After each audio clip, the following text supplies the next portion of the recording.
Following the release of our video on Peter Drew's poster series, we received some negative comments from people who appear to have misunderstood the thrust of our arguments. In the video, we asserted that it was wrong to classify people of diverse ethnic origins as Aussies due to their ethnicity. We didn't say or imply that these people were bad people or necessarily of less value than other people. We didn't deny their hard work or their contribution to Australian society. We just said that their ethnicities weren't, in fact, identifiable as Aussies. The word Aussie, as it's commonly used, is a classification. Classifications are, by definition, exclusive. They exclude.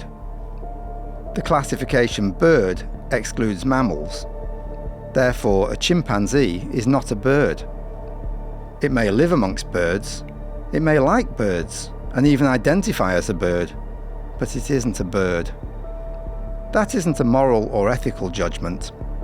It doesn't mean that a chimp is any better or worse than a bird. It's simply a logical truth. The point of Peter Drew's posters is to convince people that the classification Aussie has never excluded anyone on ethnic, linguistic, or cultural grounds. We know that after years of undemocratic, non-discriminatory immigration, that there are many Australians who are of different ethnic backgrounds, but that wasn't the case prior to World War II, and we are simply pointing it out. The strength of the reaction suggests that we have hit a raw nerve, and the comments give us some clues as to why. One of the most ironic comments insisted that, quote, "I don't think anyone with an English accent should have an opinion on this." Ignoring the extreme racial and totalitarian nature of such a viewpoint, I have to admit that the commentator is right about one thing. I am not an Aussie. I was born and raised in England, which is why I have an English accent. My ancestors were English as far back as I know. I moved to Australia as an adult and became a citizen. I love the country and I love the Australian people. I've lived here for more than half my life and I'll probably die here. I'm assimilating culturally, but that doesn't make me an Aussie. I'm an Englishman who lives in Australia and loves it here. Now, I'm not offended by that reality, and neither, it would seem, are our critics. But this in itself is somewhat revealing. Why would someone insist that an Englishman can't be an Aussie, but become upset when told that an Afghan can't be? Another commenter expressed the opinion that, quote, "All peoples, wherever they are from, are free to pick their country and nation." This just isn't true.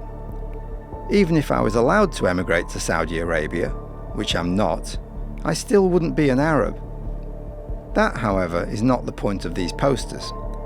They are not trying to convince anyone that white people can become Indians or Chinese. They are only denying the historical, racial and cultural component of Australian identity. By universalising this proposition, we have exposed its fatal flaw. The question that this raises then is, why are our elites so keen to persuade people that the term Aussie was never a classification exclusive to Australians of Anglo-Celtic or European background? As with everything the leftist/tribalist coalition does, the answer lies in power.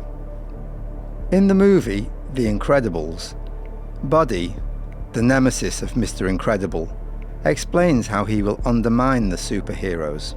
And when I'm old and I've had my fun, I'll sell my inventions so that everyone can be superheroes. Everyone can be super. And when everyone's super, no one will be. When everyone is super, then no one will be. When everyone is an Australian, then no one will be. If you want to defeat a group of people, the best way to do it is to divide and conquer them. Convince them that they are not a group of people with group interests. Instead, they must be made to believe that they are all individuals, alone and helpless in the face of tyranny. Once you understand this, then everything that the leftist/tribalist cabal does makes sense. Peter Drew's posters are just another weapon in the propaganda war.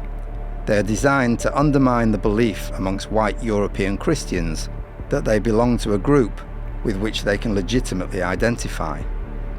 By doing so, they cut us off from our main source of belonging and protection. Meanwhile, every other ethnic, religious or racial group is encouraged to emphasize their tribal identity and weaponize it with either real or manufactured historical grudges against white Christian Europeans. In essence, these posters are just another way to brainwash the Australian people into accepting replacement-level immigration and delegitimise any concerns they may have about this. The reality is that people do have a right to be concerned about being colonised. If white people lose power thanks to ethnic bloc voting, as they have done in places like Southern Africa, shoot to kill, Gamaza, kill the poor, the farmer, kill the poor, the farmer, brr, pa, brr, pa. And increasingly in the United States, the results can be horrific. There is little reason to believe that the same could not happen in Australia, America, the British Isles, Canada or New Zealand. This is just one potential outcome, but if we carry on as we're going, then it will be the default outcome. The hour is late, but victory is certain if you know yourself and know your enemy. Join the British Australian community, because we do.